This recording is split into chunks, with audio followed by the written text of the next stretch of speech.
পানির অপর নাম জীবন, একথা আমরা কেনা জানি। একজন সুস্থ সবল মানুষের জন্য দৈনিক প্রায় 2 লিটার সমপরিমাণ পানি পান করা জরুরি। কিন্তু যে পানি আমরা পান করি তার উৎস কি, কিভাবে সেই পানি তৈরি হয়, পানিতে কি কি উপাদান থাকে, সেগুলো কি কখনো ভেবে দেখেছেন? আপনি কি জানেন ভূগর্ভস্থ যে বিশুদ্ধ পানি আমরা অনেকে বিনা পয়সায় পান করে থাকি, সেই বিশুদ্ধ খাবার পানি থেকে বিশ্বের প্রায় 78 কোটি মানুষ বঞ্চিত। হাইড্রোজেন এবং অক্সিজেন এ দুটি উপাদানের সমন্বয়ে তৈরি হয় পানি। এছাড়াও সুপেয় পানিতে পরিমিত মাত্রায় calcium, sodium, magnesium, potassium, iron, তামা, ম্যাঙ্গানিজ এবং জিঙ্কের মতো উপাদানগুলো থাকা বাঞ্ছনীয়।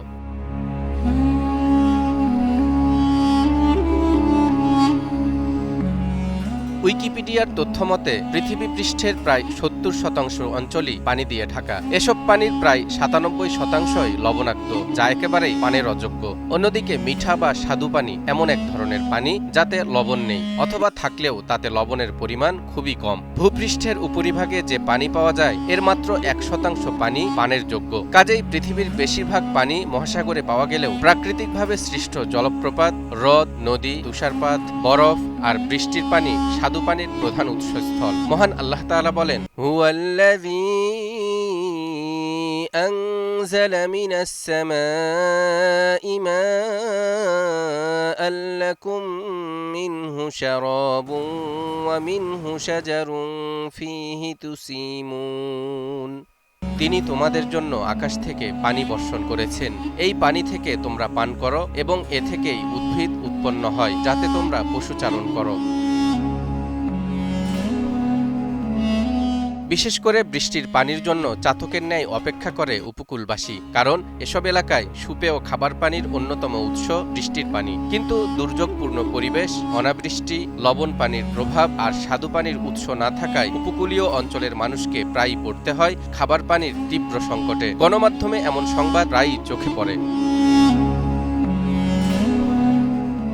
দর্শক, আপনারা এরই মধ্যে জেনেছেন পানির মূল উপাদান হাইড্রোজেন আর অক্সিজেন। আপনার কি জানা আছে 1 লিটার অক্সিজেনের দাম কত? বর্তমান বাজারে প্রতি লিটার ভালো মানের অক্সিজেনের দাম প্রায় 1500 থেকে 2000 টাকার মধ্যে হয়ে থাকে। সে হিসেবে একজন মানুষ তার পূর্ণাঙ্গ জীবনে কোটি কোটি টাকার অক্সিজেন গ্রহণ করে। অন্যদিকে হাইড্রোজেন অনুমিশ্রিত মাত্র আধা লিটার পানির বোতলের দাম 30,000 টাকার আশেপাশে। এখন একবার ভাবুন, মহান আল্লাহ তাআলা যদি আমাদের জীবন ধারণের জন্য প্রাকৃতিতে এসব স্বাদু পানির উৎস তৈরি করে না রাখতেন, তাহলে হাইড্রোজেন আর অক্সিজেনের সমন্বয়ে বিশুদ্ধ পানি তৈরির জন্য আমাদের কত টাকা খরচ করতে হতো। তাই তো মহান আল্লাহ তাআলা বলেছেন, ওয়া ইন তাউদ্দু নি'মাতাল্লাহি লা তুহসুহা ইন্নাল্লাহা লাগফুরুর রহিম।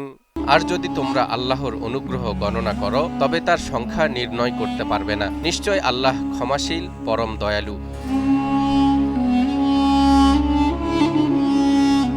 তবে মানুষ যেসব স্বাদু পানির উৎস থেকে পানি পান করে তার সবগুলো উৎসই কিন্তু পরিষ্কার ও নিরাপদ নয়। এসব পানিতে ক্ষতিকর ব্যাকটেরিয়ার মতো অণুজীব লুকিয়ে থাকতে পারে। এসব পানি তেষ্টা মেটালেও পরবর্তীতে মারাত্মক রোগের কারণ হতে পারে। বিশ্ব স্বাস্থ্য সংস্থার তথ্যমতে পানিবাহিত নানা রোগে আক্রান্ত হয়ে প্রতি বছর 30 লাখের বেশি মানুষ মৃত্যুবরণ করে। সেজন্য প্রয়োজন বিশুদ্ধ পানি।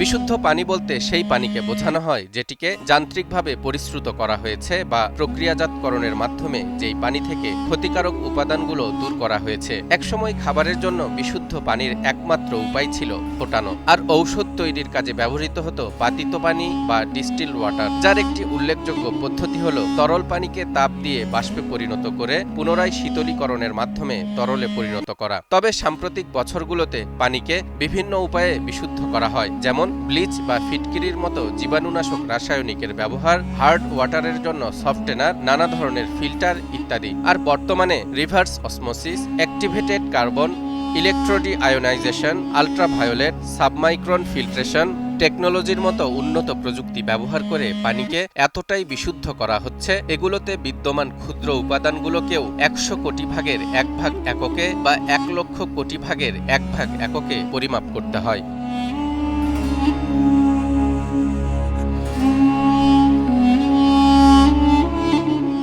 দুনিয়ার জীবনে এবং আখেরাতে গুরুত্বপূর্ণ ভূমিকা থাকায় পবিত্র কোরআনেও পানিকে গুরুত্ব দিয়ে উল্লেখ করা হয়েছে। কোরআনের ৪৬টি স্থানে পানি প্রসঙ্গ এসেছে। আখেরাতের জীবনে পানি জান্নাতবাসীকে উপহার দেওয়া হবে ও জাহান্নামবাসীকে শাস্তি হিসেবে পানি থেকে বঞ্চিত করা হবে। আল্লাহ তাআলা বলেন, ওয়ানাদা আসহাবুন নারি ونادى أصحاب النار أصحاب الجنة أن أفيضوا علينا من الماء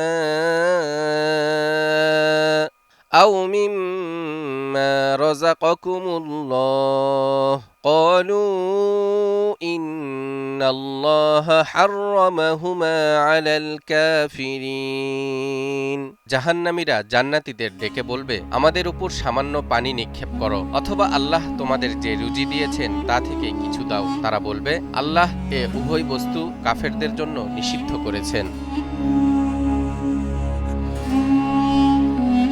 পানি আল্লাহর এমন এক অমূল্য নিয়ামত যা ছাড়া মানুষের জীবনযাপন কল্পনা করা কঠিন। আমরা বাসাবাড়িতে পানি ব্যবহার করি, ফসল উৎপাদনে পানি ব্যবহার করি, কলকারখানা, ব্যবসা বাণিজ্য, বিদ্যুৎ উৎপাদন, এমনকি যানবাহন চলাচলের ক্ষেত্রেও পানির ব্যবহার হয়ে থাকে। এক কথায় যেখানেই জীবনের অস্তিত্ব সেখানেই পানির প্রয়োজনীয়তা। তাই তো আজ থেকে ১৫০০ বছর আগে কোরআনের মাধ্যমে আল্লাহ জানিয়ে দিয়েছেন, ওয়াজআলনা মিনাল মাই কুল্লা শাইইন হাই আফালা ইউমিনুন, এবং প্রাণবন্ত সবকিছু আমি সৃষ্টি করেছি পানি থেকে। এরপরও কি তারা বিশ্বাস স্থাপন করবে না? আজকের আধুনিক বিজ্ঞানও স্বীকার করেছে প্রাণের বেঁচে থাকার জন্য পানি অপরিহার্য। এই জন্য মহাকাশ বিজ্ঞানীরা ভিন গ্রহে প্রাণের অস্তিত্ব খোঁজার আগে প্রথমে সেখানে পানির অস্তিত্ব খোঁজেন। একই সাথে ইতিহাস পর্যালোচনা করলেও দেখা যায় যুগে যুগে সব সভ্যতার মূলে ছিল পানি। যেখানেই সুপেয় পানির দেখা মিলেছে সেই স্থানকে ঘিরেই গড়ে উঠেছিল মানব সভ্যতা। তালহা ইবনে রেজা, নিউজ 24।